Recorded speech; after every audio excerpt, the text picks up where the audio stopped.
Hey there, Andrew. That is really a terrific effort, and there's a lot of great stuff in here, and I feel that you are really taking this challenge really seriously. I read some of your notes on the title page of your score, and so I want to sort of kind of supply some feedback in exactly the same vein. All right, some overall thoughts. The sound sets that you're using seem to be like very aggressive sounds. Like you don't really indicate mutes, but a lot of times the heavy brass sounds muted, and the French horn almost sounds stopped or muted as well, or maybe played cuivre. Do you know what I mean? Like the really excessively brassy sound. So there's nothing that really indicates the mutes or anything like that, or any kind of altered sound in that way. That what I would expect would be something a little bit different. So let's talk about a few notation things. You were pretty serious about you're pretty serious also about making sure that I was aware that there were some problems that you didn't have time to solve before turning in your score, and that's all fine. So what I would say about the approach that you've got here in your French horns, and I think I've seen this in one or two other evaluations, and I haven't really had a chance to comment yet. I would say that you need to rethink the way that you're scoring your French horn. It really should be 1 and 2 as partners, and then the third horn will be the one that has the staff with the single line on it. And when you're thinking about the horns working together in situations like this, it's really first and second horn, which will be playing the octaves, and then the third horn would be going bram, bram, bram, bram, because for two reasons. Okay, so the first is that's just the natural way that the horns would be pitched anyways. The first horn on top, third horn in the middle, second horn on the bottom, right? And of course, then there's the other concern of the first and second horns being like partners that always work together whenever possible on things like intervals and so on, especially octaves, to make sure that they have the most intimate sense of intonation between the two, right? So they're the ones that really want to nail things. And then the third player would be the player who would be sort of like the kind of high horn fixer, right? So the person who is supporting the high horn with more high horn kind of playing. So sometimes they're needed and sometimes they're not. So this entire line here could all be scored as first and second horn, right? And then it would make perfect sense. Here you got your third horn, which is the middle part, and the sort of the supplementary high horn part, the supporting high horn part. Right? And then here, like first and second horn makes perfect sense. Bum bum bum. So it's got the all this stuff works perfectly. Okay, and then here you have the third horn doubling the first horn, right? See, so all of that works out perfectly. Just swap them, right? But try not to have first horn like be its own little thing, and the second and third horn be like the supplementary players. Think differently. Think along the classical lines, right? And then I think it'll really help concert scoring like this. Now, there's an overall kind of almost artificial smoothness to the mock-up, okay? And I think that part of that is perhaps this is something that you wanted to address and you also ran out of time with, but that is like there is really a lack of any articulation marks that are reflected in the original piano score. And the thing is that like I feel that you cannot leave them out. I think that they have to be. I think that they have to be part of the music. That you know that it is it's punchy, right? It's not just da da da da. Dun dun dun dun dun dun dun dun dun dun dun dun dun dun dun. What's the piano score? Dun dun dun dun dun dun dun dun dun dun dun dun dun dun dun. It's all staccato, right? So I think that like if you were to reinsert the original articulation style of the piano part, you don't have to have accents on everything, but if you were to reinsert a lot of staccato, accents in the right places and so on and so forth, accented staccato at the right moment, then I think that the mock-up would come alive, right? It just would suddenly it would sound 100% different, right? And it might also influence some of your decisions as an orchestrator, right? So just watch out for those things like the articulations. I feel that in some scores, in some entries, the articulations have been taken for granted, right? But I think that to exclude them entirely is also a problem. It's also problematic. So, yeah. So those are my opening thoughts, right? One last little thing is, do you really want dun dun dun dun dun dun dun dun, or do you want dun dun dun dun rather than dun dun dun dun? Because it really there's a not allowing these to be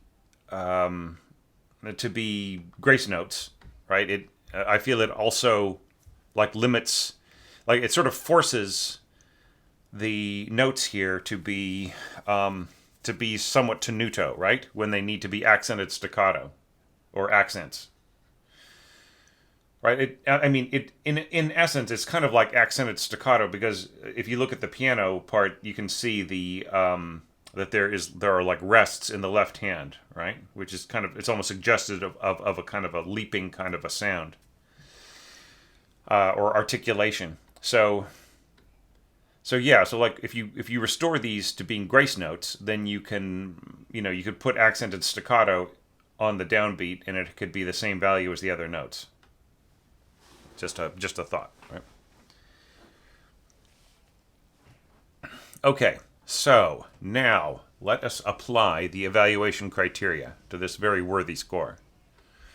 Starting with pitch weight in the upper middle register of the piano with no pitches below middle C until near the end of the passage. If the orchestrator chooses to stay, to transcribe the exact same notes, right, for more or less, then we are maintaining that same pitch register. The pitch weight remains in that area, right? So we have to ask, do we want to stay with that? Now you've extended the sound picture down an octave, down to the to the B's of the next to middle C of the cello and so on, and the French horn. But generally speaking, it still sort of keeps everything in the same area for quite a while. So it's that sort of is kind of a step into the next criterion, which is thematic material repeats often, possibly sounding repetitive if orchestrated the same way twice, right? So we have that same, we have the two concerns feeding into one another, right? So not only is the pitch weight in the upper middle register of the orchestra, right? We sort of think of the orchestra and the piano relating together in terms of having abilities to have overall similar registers. So is there a way of progressing the texture, right? So I'm sorry if this is starting to sound like a very it's turning into a cliche, some sort of fashionable buzzwords, but by progressing the texture, I mean, is there a way that the music can build towards something different, right, or something magnified? Is there more that you can do, right? So imagine this, if you will, Andrew, that for, whatever, the gods of orchestration smile upon you, and this one this one arrangement that you've done here is seized upon, and it becomes the standard orchestrated version of this piece, and is performed, not just at a reading somewhere, or maybe you get a couple lucky performances, but it is repeated hundreds of times, maybe even thousands of times, in the concert repertoire. Will you be satisfied with these two 4-bar sections being exactly the same? Right? Or nearly exactly the same. So it's just a sort of a kind of a qualitative, like an overall concern, right? So is there something more? Can the overall shape of the entire passage be more than a duplication of the same material? And that's not. So this is totally not a judgment on you, or saying, oh well, you need to have more imagination here. Come on, it's not that at all. It is more just saying, like, what is the, are you happy with those, knowing that this could be something more permanent? Are you happy with the aesthetics there? Is there something more that you could add here? Okay, so that's the question, and it is just something. It's just a facet of what's possible. It is not in any way a judgment saying that you could or you couldn't. It might be perfectly fine. It might be preferable to the average listener that it's the same, right? So I am not one to say yay or nay. It's just something that's on the list. So the next concern is melodic development soars quite high to the uppermost orchestral register simultaneously. The accompaniment figures are covering a wide range of pitches and wind registers, right? So here you are realizing in a couple of oboes those patterns, and I feel that this kind of leaping, doing these E octaves, right, and then you go all the way up to F and then down to B and so on. I feel that this is really not. I feel you have two problems. One is that the arc of this upper oboe is interfering with the line of the flute. That's one thing. So it's just like there's going, and not to mention the violins. The other problem is that it's really that kind of leaping up and down in getting into the altissimo register of the oboe is quite difficult, and it is just the sudden high exposed note, right, that isn't being supported by other notes. Very exposed, it can really fall apart, or it can the reed can like sort of squeeze up, and like then nothing happens, and and then it's really embarrassing for the player. I mean, usually like D's, E's, and F's are safe, but I just with all this sort of leaping around and stuff, it just doesn't feel. It doesn't feel very idiomatic for oboe way up high like that. Do you know what I mean? So I'm just wondering if there are instruments that could play rings around that part, like clarinet. That would be fairly easy for clarinet. Flute it's a really easy part for flute, right? So I'm just wondering if there's some way of reimagining the way that you are doing the accompaniment in here. Now the second oboe part is brilliant. That's perfect. It's fine, and I like the way that you're sending up your viola sending up. That means something in different contexts. I love the way that you're jumping the viola right in here. I think you can start the treble clef right here, though, right? So like here you're going E, E, B, B, right? So it's the same exact thing as this, right? So just put the treble clef back here, and so that it's all the same all the way through. Sorry, wasn't intending to do that. All right. And then, like, looking at the accompaniment, the I sort of almost feel like there could be more of a feeling of syncopation that's sort of implied in the left hand of the piano, but it's still all right the way that this is done. Oboes and clarinets working together. Right. Yeah, that's all doable. All right, so now looking at the melodic development. This is beautifully done right in here. It is textbook.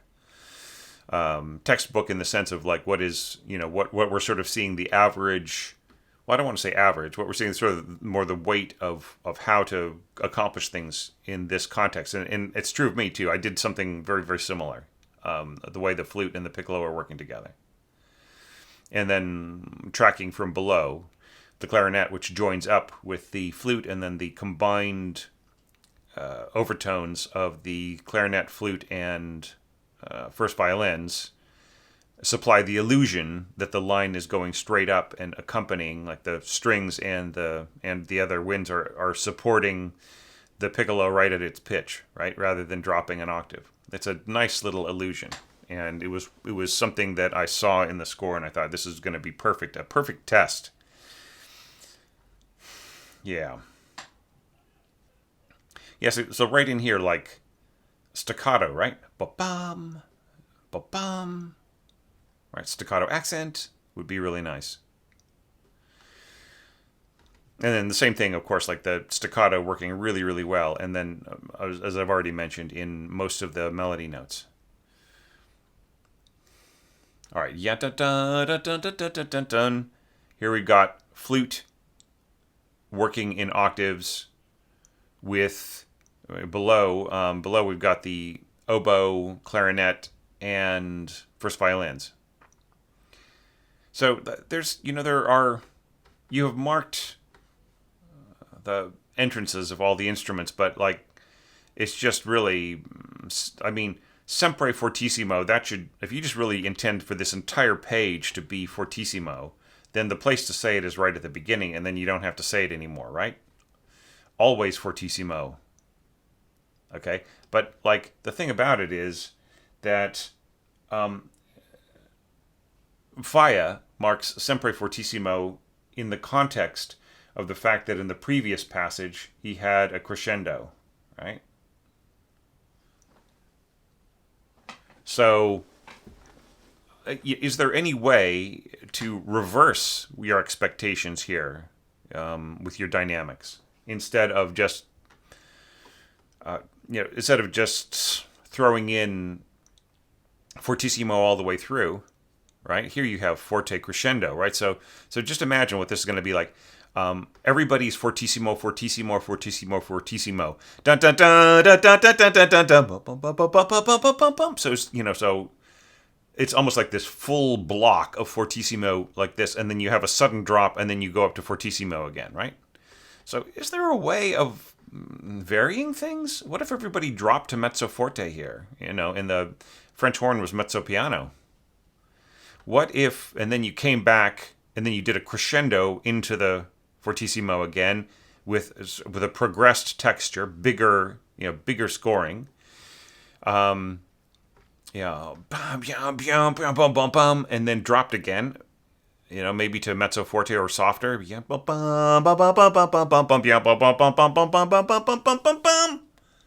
you see what I mean? Maybe there needs to be more flexing in the dynamics, just so that we get some contrast in the color and in the energy and so on. So you can come from somewhere, right? So it isn't just we just have a momentary drop to forte and then we go right back to fortissimo. Do you see what I mean? So we can have a little bit of variety in there, in the color and the strength. Okay, so we're about to charge off in this direction. I wish the page break had been in a different place. So the flute and piccolo on top, A2 oboes and first clarinet in the middle, along with the first violins, and then second violins on the bottom. So the first clarinet couldn't have played, or the bassoon. I mean, somebody couldn't have supported. Nobody was available to support the second violin.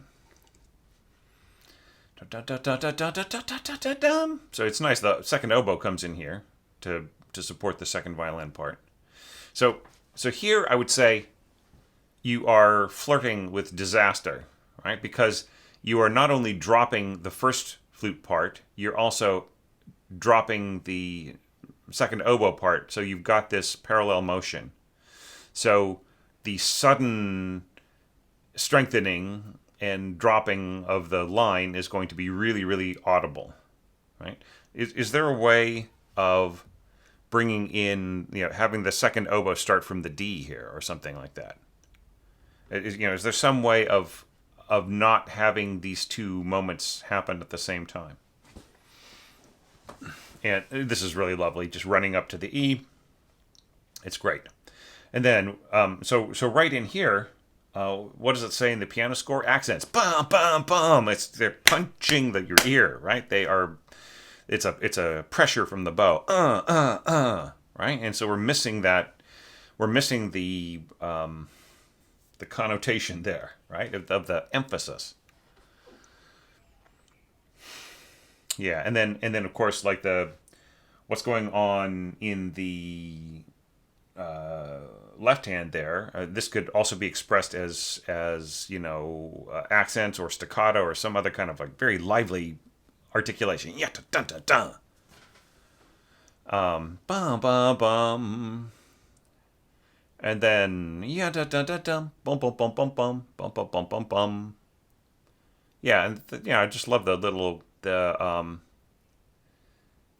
way that you're bringing in some counterpoint in here. That's just so strong. You know what I mean?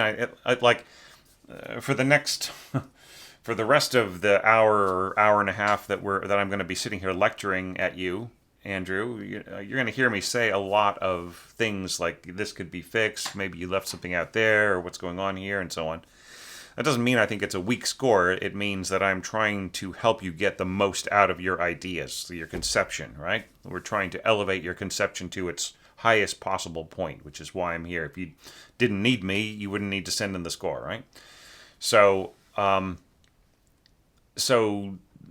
is my aim here. It is not to belittle you or to say that you can't score or anything like that. And I'm making that really, really clear as we're getting towards the end of these evaluations, because some of these corrections I'm repeating. Sometimes I get a little exasperated when I see the same error several times, but it's not it is not me being mad at the orchestrator. It's me being frustrated at the fact that I'm not making it clear enough in certain materials or in certain references, or just that that they're the way that people are being trained isn't comprehensive enough in certain areas, right? So, or that it could just be like a careless error on the part of the orchestrator too, right? So don't take anything personally, please, right? Because you've got a great score here. Molto marcato. So shouldn't that be underlined with staccato marks? Yeah, and this is so great in here. This is like one of the best parts in the entire score. It's like jazzy. It's really, really fun. And then it just emphatically just heads right up to that A. So one thing you really have to beware here is, and this fits into the character of what you're doing here, is that high A is going to shriek at fortissimo. Right? So it's just a choice you're making, and it's fine, it's perfect, but just it'll punch the ear. It'll punch the person right in the eardrum. And I like the way that you maintain the whole, da da da yeah da da da da da da da, the whole idea of starting the rhythmic phrasing on the second beat and ending on the first beat of the next bar. So, ba ba ba da da da da. It's really, really cool. And all in first trombone. So couldn't there be some sort of dynamic arc here, right? It'd be nice to put in a crescendo and a diminuendo, right? And I just love the tuba coming in here. No staccato marks on any of these guys, right? Yeah. So and like tenuto or tenuto staccato would work here. Would work. Or like maybe tenuto, bum bum bum, and then accent staccato. So this is right in here is where you really it really sounds cuivre or almost stopped, or It just really, the brass sounds are very ferocious in here. Right? Even when they're a little softer, they just really sound ferocious. So I'm kind of wondering why the pizzicato just lasted for the first three notes. Right, that's the left hand part for the piano score, and you know, just because it was the left hand part doesn't mean that it isn't one continuous line. Now you got that in your trombone part, right? But why can't we have pluck pluck pluck pluck pluck pluck pluck pluck pluck pluck pluck pluck pluck? Why can't we accompany all the way through with pizzicato? The violas are just sitting there checking their iPhones, right? So you've got the firepower, you've got the ability to accompany this, right? Okay. All right, and then we should talk about the criteria coming from B. All right, so contrast of color, breadth of texture, and middle register scoring, you have got that in spades. All right. Maintaining differentiated roles and closely spaced melodies and overlapping accompaniment figures highlighting inner voices, you also do that really wonderfully.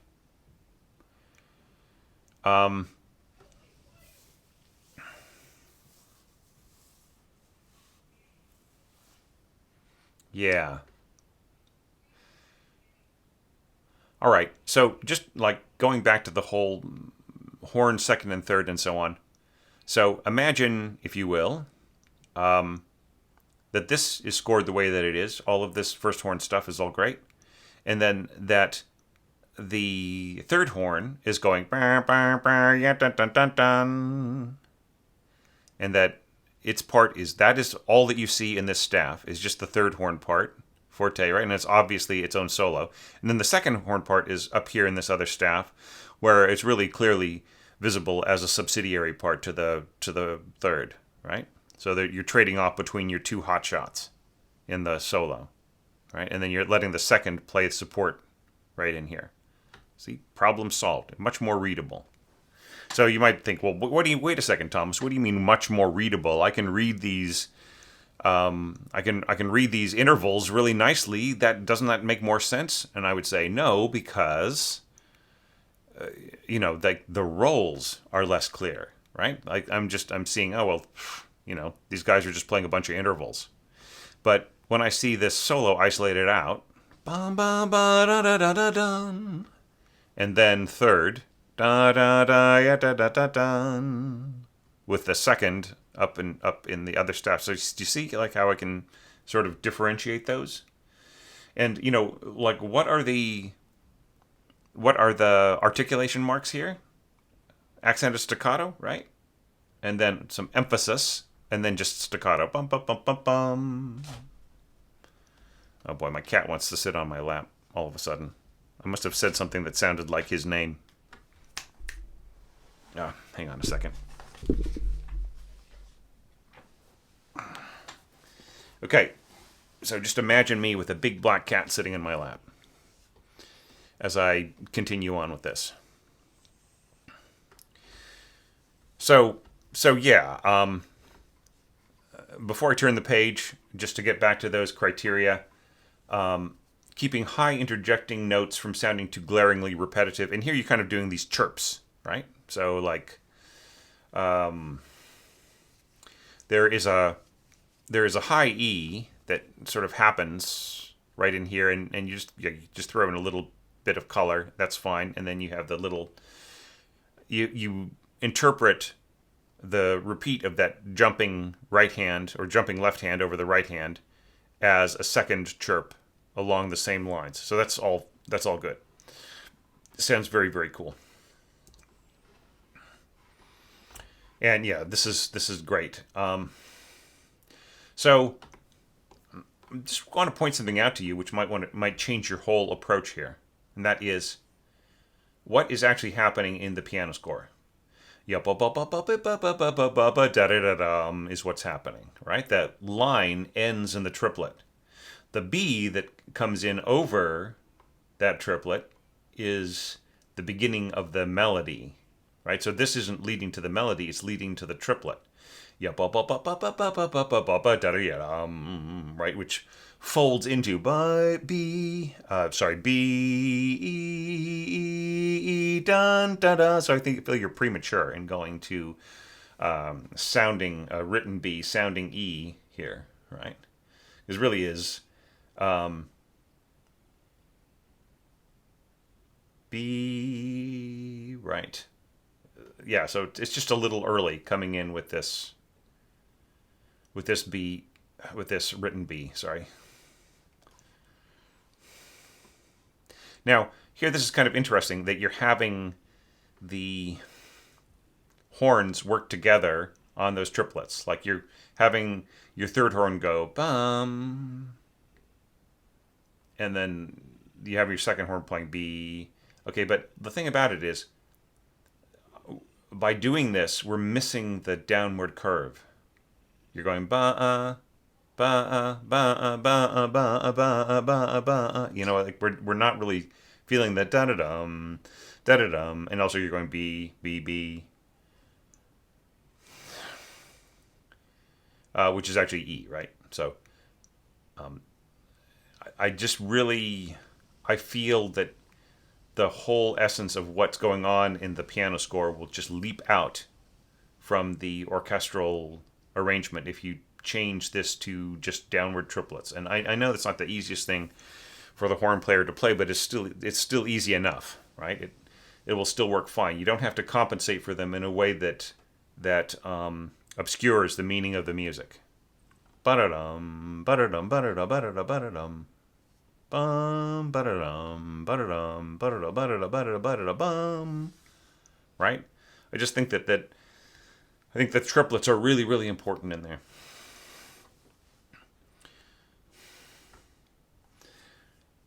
All right.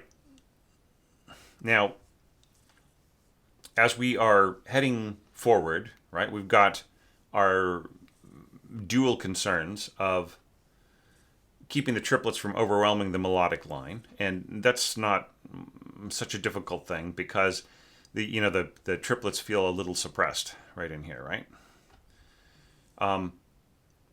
And then the other thing is the widely reaching left hand patterns. So I think that just with respect, yeah, I mean I think I was going to add this one critique, but I take it back. I think you can leave out the downbeat here, right?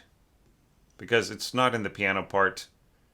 It's just sort of it feels like too much pacing, right? Bum bum bum bum bum bum bum bum bum bum bum bum bum bum bum. What's the piano part? Dun dun dun bum dun dun dun dun dun dun dun dun.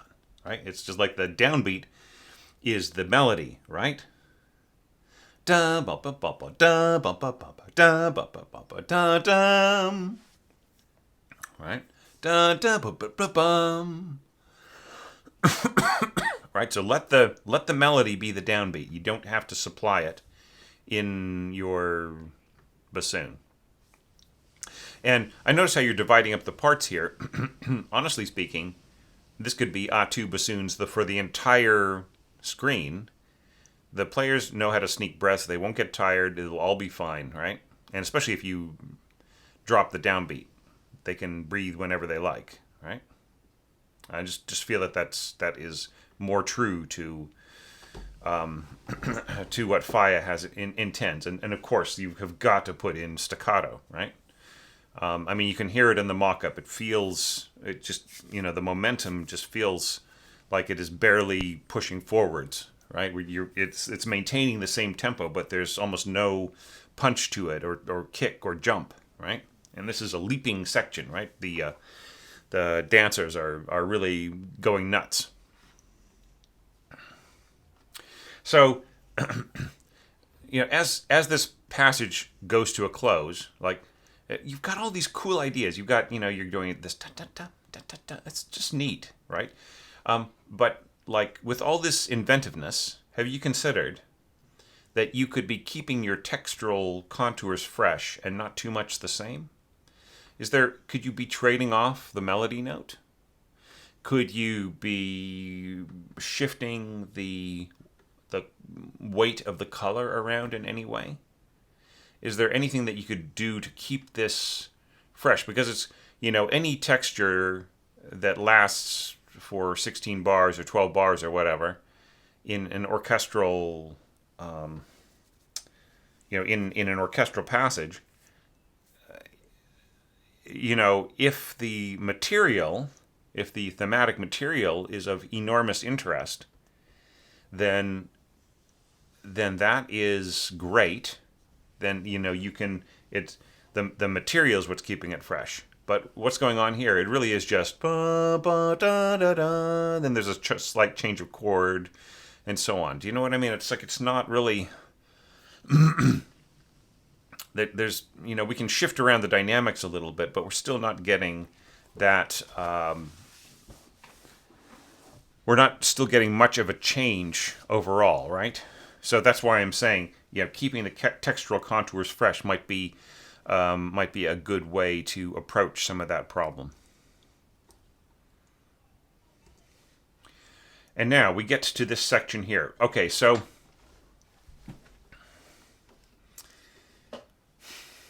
I see what you're doing in here. You're kind of backwards engineering the whole question of the allargando expansion and the sustain pedal, right?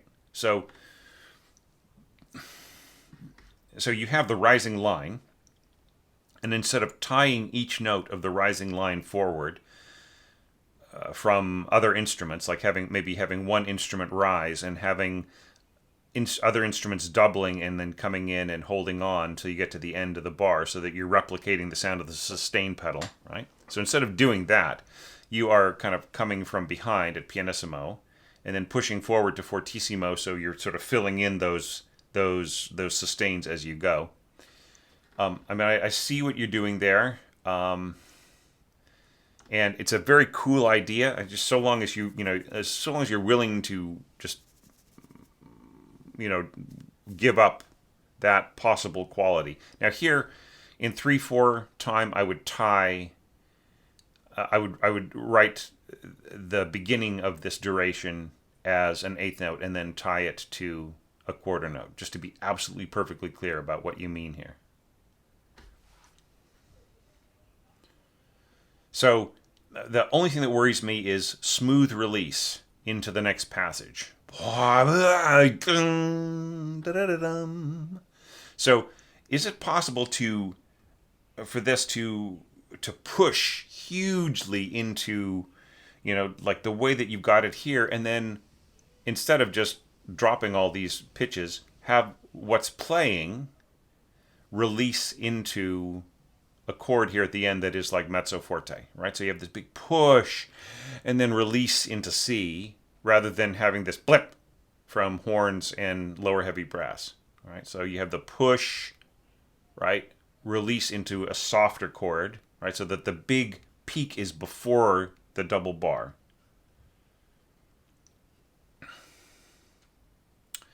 Okay, now here you have this wonderful idea. Okay, the players don't need this. Your string players don't need the... here we're starting to see some articulation marks. Did you consider portato? Right. Da bum.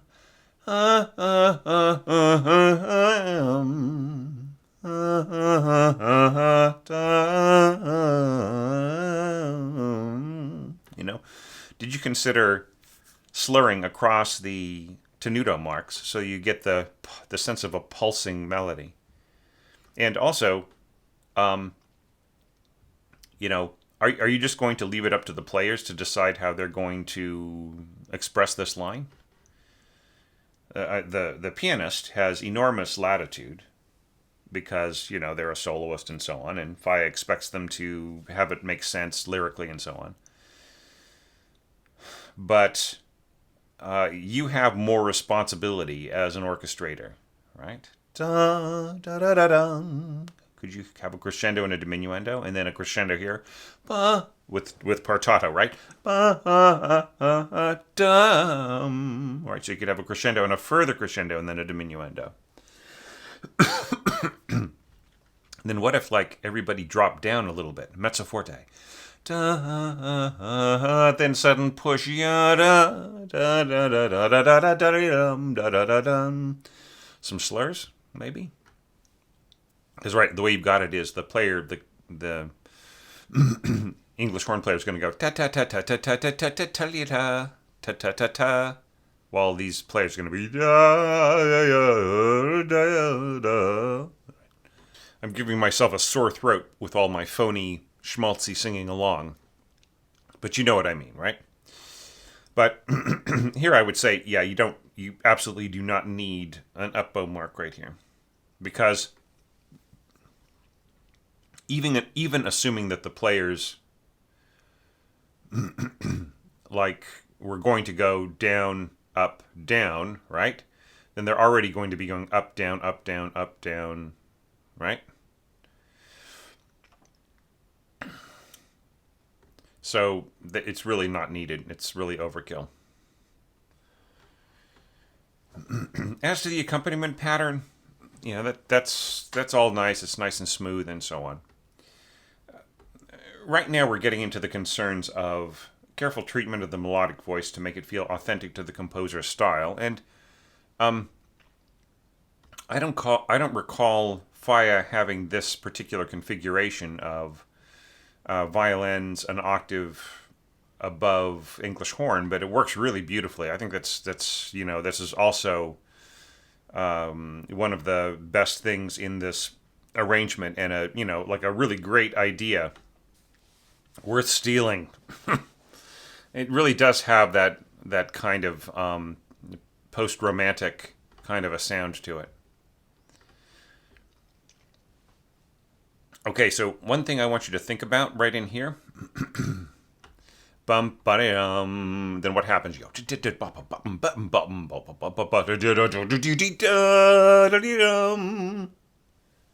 Right? So the energy that is, there's all this bustling, nervous kind of background stuff, and then finally it's sort of allowed to sort of support more, right?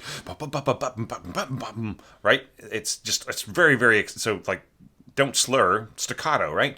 Just make it really, really active and energetic, and the bassoons can take over. You know what I'm saying? That's good. You can really have that. Just the bustling becomes very muscular and jumpy, right? Yeah, and this is really nice. The flute and bassoon working together. It's so beautiful. All right, and now English horn, right, is still supporting the violins at an octave. So I mean, it's just a choice. Like, do you want to continue using the same voice all the way through? There's a nice contrast of color just because of register, right? So you're going like here. You're using like the first octave of the English horn, right? That's kind of like lower to middle register right in here, and then and of course the mostly sort of in the staff playing, upper staff playing for the first violins. And then, here we've got the English horn being pushed higher, right, into its sort of upper middle register, getting into its high register. And then, same thing with the violin. So, I mean, it's just up to you if you want to keep the melodic voice the same all the way through, or if you want to have some kind of contrast, because you have to admit that this does kind of go on quite a bit. The same approach for the accompaniment style and the same approach for the melodic style, right? Is that something that is sustainable throughout so many bars?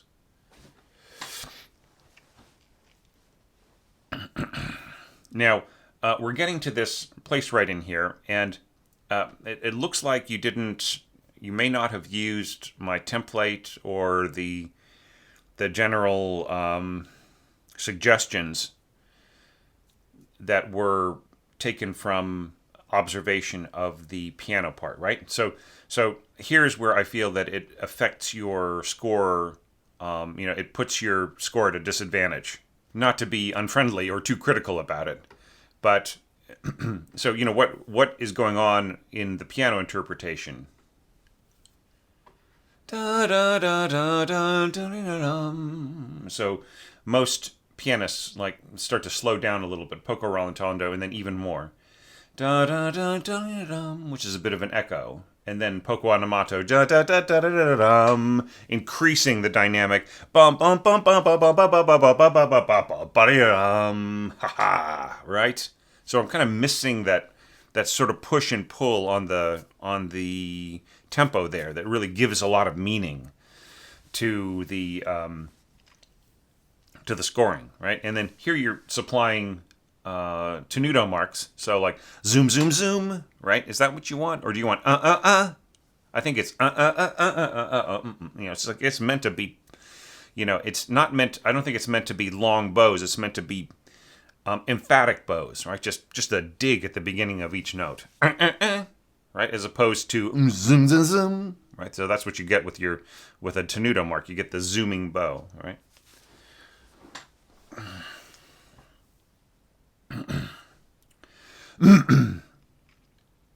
All right, and that puts us here. I love the trombones coming in here. Now, blah, blah, blah, blah, blah, blah, blah. And what did I put in the template? Just a slight fermata, right?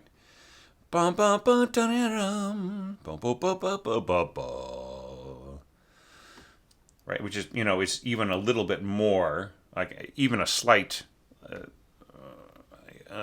pulling out the tempo even more, which is why I feel like a rubato marking here really helps the conductor, gives them the idea of what to do next. Da da da da da da da da da da da da dun dun, right?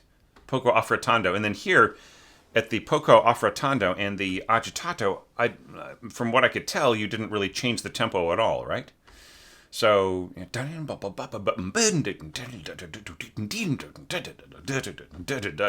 agitato, even faster. Right, we're missing all that incredible excitement and just pent up energy, right? There's a certain sense of, for all of the perception of Spain as being this exciting, exotic place, there is a lot of sort of suppressed, suppressed energy. There's like a lot of stuff bubbling under the surface, right? It's not just, the beautiful castles and the, and the wonderful music and the energy and everything like that. It's not just that on top. That's what we see: the bright colors, the wonderful sounds and so on. But right underneath there's this menacing energy sometimes, or just bustling energy, right? And that's what we really want to come through. So that's why I feel like agitato has really got to be, that tempo has got to be agitato. Now in the this is something that I really could have given, like at the affrettando and the agitato. Excuse me. I really could have provided more in the way of like tempo marks.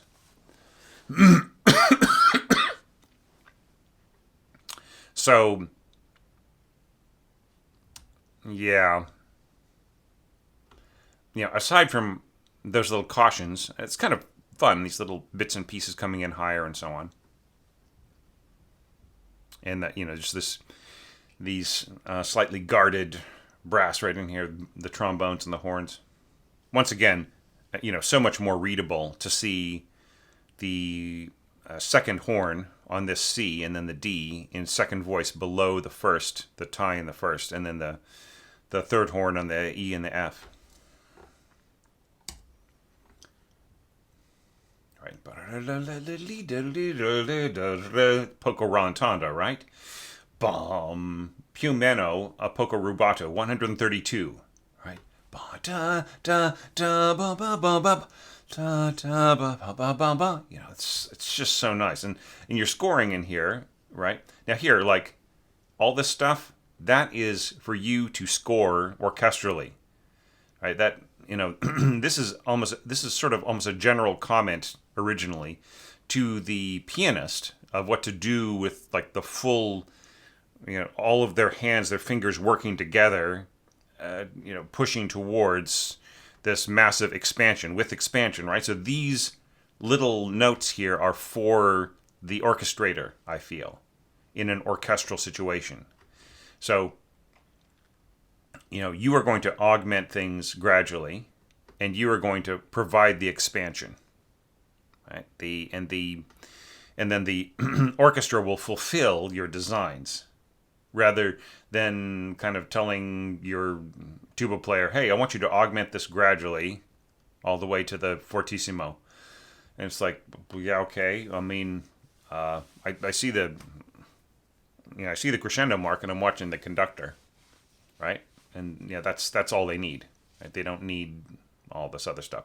Now, one thing I think you could do is terrace the dynamics, right? Pianissimo, ba ba ba, and then crescendo, da da da da, and now piano, da da da da da da da, crescendo to mezzo piano, da da da, and then crescendo to forte, da da da da da da da, crescendo to fortissimo, ba ba ba ba ba ba. You know what I mean? So it's like, so I think that you could be inflating things rather than just sticking an arbitrary, well, I don't want to say arbitrary, people feel that that's insulting, and I apologize if that's what it sounds like, but I think that, like, I think it's better to terrace this pianissimo, right? Piano or mezzo piano, mezzo forte, forte, crescendo to fortissimo, right? So I think that it's better to do those, and then to have the crescendo happen on these melodic fragments. Now, having said all of that, I feel that the orchestration just really, it's like all about the brass and the basses right in here, right? You sort of start off here like, and then just leave the rest of it to the cello. So I'm wondering what happened to the violas, right?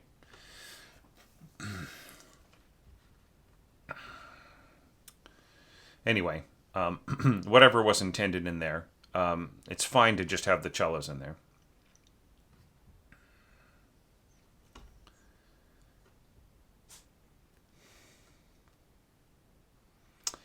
Yeah, so we get to the, and once again, I just feel like you need, right here, I think you need, like, accents, right? Accent, what is in the piano score? Accent, accent, accent, accent. And then tenuto, so it's like really full notes, and then he's really telling you what he wants. And there's a certain orchestral quality here, right? And I really love the way that you are dropping, you're dropping down and jumping up. That's exactly what's needed here. Da da da da da dum, ba ba ba ba ba, and then da da da, and then yeah, just back and forth. I think that's really nice. I do feel one thing though is, like, you've got these, you got this really strong brass bass, and you've got these, this kind of full scoring here and the horns and so on. And here the strings have got almost no support, right? It's just strings, brass and winds, strings, brass and winds. So the statement of the melody is going to feel weak compared to these sections right in here, right? Just you're just screaming along in here with very high pitches in the piccolo and flute and so on, right? So could some winds have supported, these D D D D, right? And then the strings could drop out, and the winds could just continue on ba ba ba ba, and then doubling da C C C C da da da da da, right? So I think that, like, in building a tutti like this, I think that you might need to rethink this a little bit, and just have some more support for the strings, or else they'll come off as the weakest part, and they are the statement, the basic statement of the melody, right? Starting there, that has to be very, very strong. And as before, I feel that this is better, everybody being accented and this being a grace note.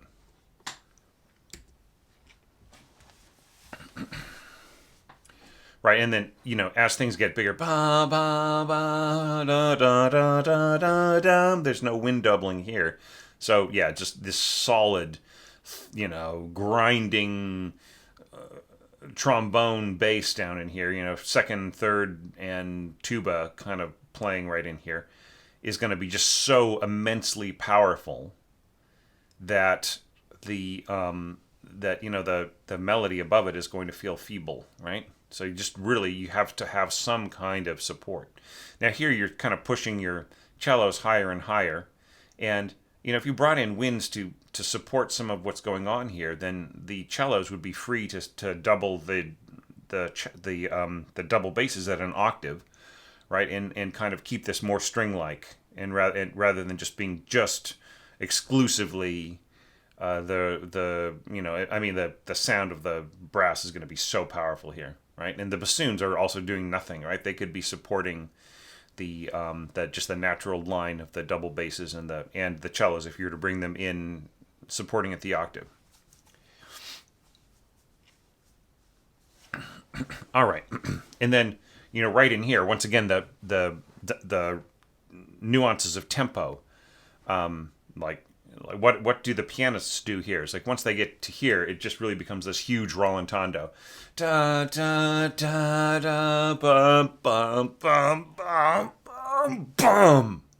Right, so it just really is pushing that rock to the very top of the hill, right? And once it gets to the top of the hill, it starts to roll down really quickly on the other side. All right, so look. All right, so this doesn't balance. All right, let's see if we can fix this. Bum bum bum bum bum bum. Accent, eighth notes, right? Anything that is going to hit this should be an accented, and it should be, and why can't the strings play along and help finish this line so everybody comes to an end here with this big punch, right? So everybody punches here at the end, eighth notes. Right? Now, if you push like this with your trombones, it's going to obliterate what's going on here in your middle strings. And you can even hear that, the horns as well.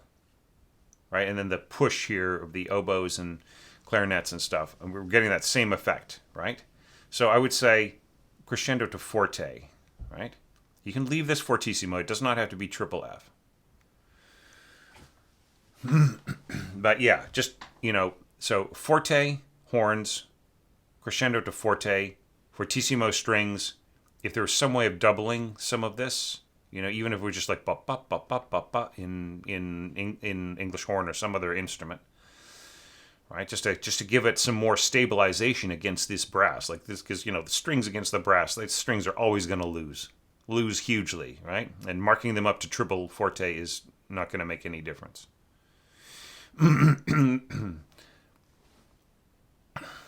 Yeah, and then like same exact comments here. I love this idea, that then sudden drop, and then fortissimo again. I think that this is like you're dropping 2 dynamic degrees, so mark subito, mezzo forte sub, right? And then you don't have to do it the second time. And then here, I think you should definitely come back at fortissimo, not forte. And then, then slowing down here. All right, now here we're getting to a section where you pointed out to me that you wanted the harp to be like this notation right in here was if there wasn't a harp, right? So that you would want the clarinets and the and the violas and so on to cover this if there was no harp available. I think you can assume that there's a harp available. It's all fine. But what I would do here is I would divide the hands between the lower 2 notes and the upper 2 notes. I would divide them between the 2 hands, right? Rather than just having this written in a one-handed part. And it's just so much easier on the player. So go to 2 staves here, and then just have the lower 2 notes played, and then you can do cross staff beaming, right? All right, and then here we got solo violin.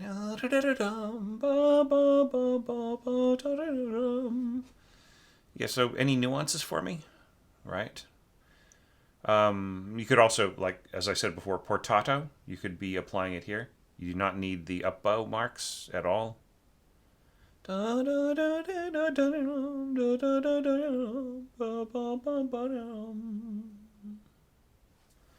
Yeah, I mean, it's just, yeah, that's lovely.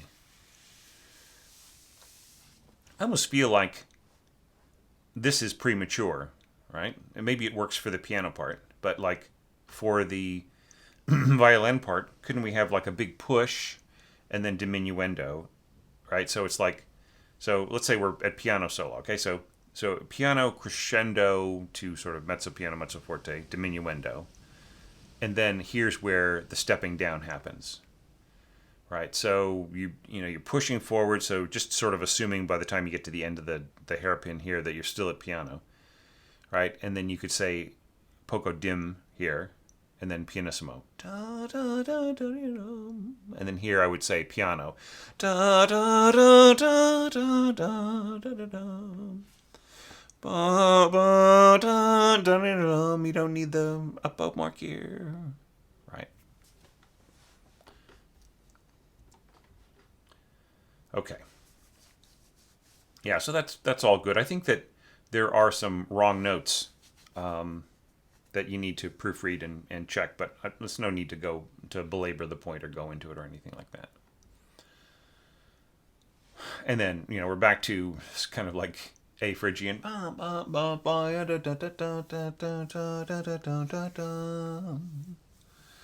So, yeah, sense of icy distance. You want this to be muted, divisi. You know what else you could throw in here is non-vibrato, right? So it's just, so instead of being it's yeah.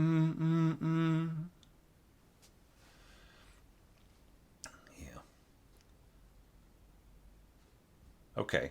I mean, this is almost lointain. That's almost yeah. So you can tell them all that it's distant, but like I think you could even put that in the system text or just leave it out, but like score it distantly, right? So it's it is in the score, right? It doesn't even need to be said. Dun dun dun dun dun. This is really lovely, and once again, I feel grace notes are better, right? And then we need to go to intimacy. English horn is the perfect instrument for it. Ba dun dun dun dun. Bum, bum, dun, dun, dun. This is nice. Stopped horns.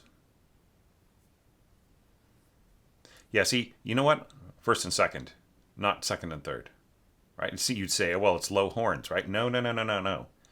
First and second on the first, on the upper staff, right? And then, and then like, because those players are totally listening to each other. They trust each other to the hilt, right? Does the first player trust the third player as much as they trust the second player? No, they do not. Because that third player may be, the third player might possibly be like shopping around for a job somewhere else, right? They might be coming and going. If it's like a community orchestra or a semi-pro orchestra, that might be a different third player every week, right? But the first and the second, you can almost guarantee are going to be players that play together a lot. They are going to be playing this together, right? This sounding E major third, all right? And it's going to sound beautiful, nice and low. Give it to the first and second. All right, and then here you have these B octaves in the first and the second part, right? So also should be first and second players playing those octaves together. Right? And then of course changing the context here to a seventh and so on. And then the da da da da da da that can be played by your third horn, which is that is their purview, right? They're the secondary melodic player. All right. And then you've got this bum bum bum bum. Now here it's kind of strange. You go to like you're sort of trading off the roles of the players. I don't think that's necessary at all.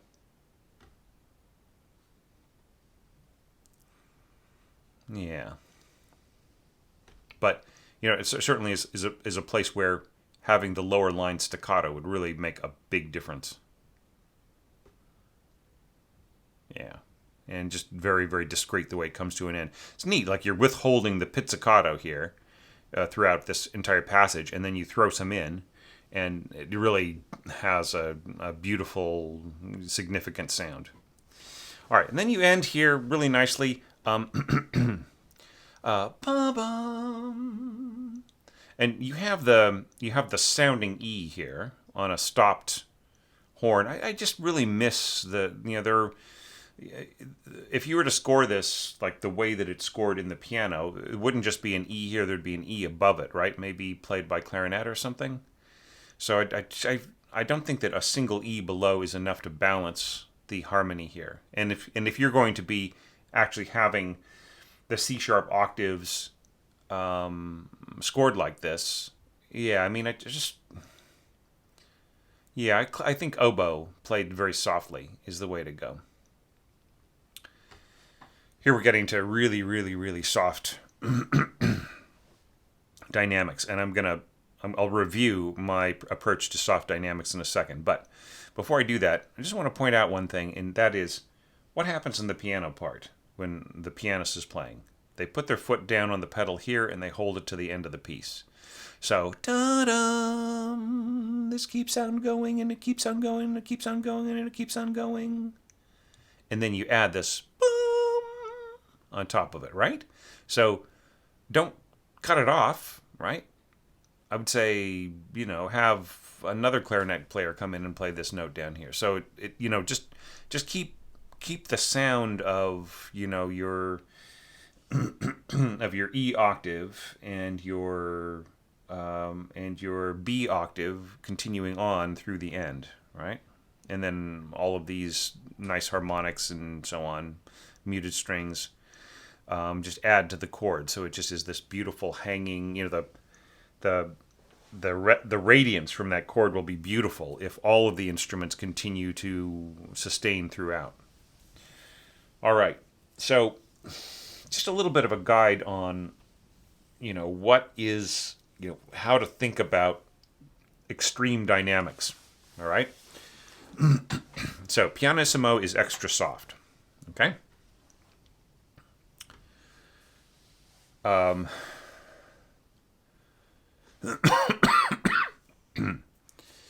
So triple P is as soft as you can play musically, right? Quadruple piano is as soft as you can play possibly non-musically, right? So it would be like niente, right? So in this case, it would completely possible with all of these instruments, including like what I just suggested, continuing like sustaining throughout and so on to the end of the chord. And in this case, it is like it's a qualified dynamic because it is, the implication is that the audience is really going to be listening to that whisper right at the end. So that's perfectly fine. And then quadruple piano is so soft that it's just, it goes beyond questions of music or non-music, and it's just like a sound effect. It's like, it's like the air ducts kind of muttering off, of the air ducts and the air conditioning of the hall. You're about that same dynamic level and function. And the same is the reverse for extreme dynamics for forte, right? So fortissimo is extra loud. Triple forte is as loud as you can play musically, right? And then quadruple forte is as loud as you can play non-musically, right? And then like quintuple forte is basically just like making noise, just screaming and, blatting and the instruments going insane and, just really, it's, I mean, you can go up to that dynamic, but you have to understand it's like it isn't just getting a little louder than fortissimo, right? Okay, so having said all of that, I hope that you will find my voluminous comments to your lovely score helpful and not too irritating, Andrew. I really, once again, to say it again, I was really impressed by this score. I felt it was really lovely, and any problems with it, like say the lack of articulation marks and stuff, I mean, I found distressing, but distressing in a way that is on your side, right? It's sort of like, oh no, this great score didn't have this one thing in it, and we have to put it back in to make it sound right. Do you see what I mean? So that's really kind of what I felt about this. I mean, I feel it's, really, it's a really fantastic effort, as I said before, and I think it's one of those things that, like, you owe it to yourself to go back and fix a bunch of things, right?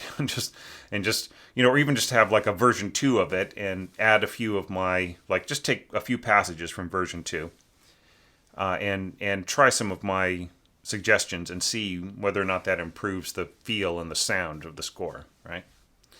But like, you could just say, okay, well, I did enough work on this. I don't want to even think about it anymore. Perhaps the suggestions that I made will improve your approach to future projects, right? Or inform. Improve is such a arbitrary word, to use the A word again. But will inform future efforts and future things, and it's quite possible that you become a better orchestra by thinking that I'm completely full of it, and that, like, certain things that you tried here I just didn't understand, and you'll just clarify it next time, and then I'll get it, and it'll be like, oh geez, Andrew was right. So that's also possible. But one way or another, if you have time next year and you're able to participate in the 2022 orchestration challenge, that would be fantastic, because wow, like, somebody with your approach, your imagination, your sense of proportion, tackling that piece, that would be something. So with that cryptic word, there's nothing left to say except for thank you for this, the amount of work you put into this, and for being part of this challenge in a way that supports the channel and makes it possible for tens of thousands, it's now over 50,000 subscribers on the YouTube channel, over 30,000 on Facebook. So yeah, I mean, you and all of the other Patreon supporters, thanks guys. You're all making it possible for this community to function, and I appreciate it so very much. So thank you sincerely, and thanks to everybody out there watching. Anybody left who is still watching the end of this video, you get total props today, and a lot of thanks and a lot of appreciation from me. So with that, on to the next evaluation. Thank you, Andrew.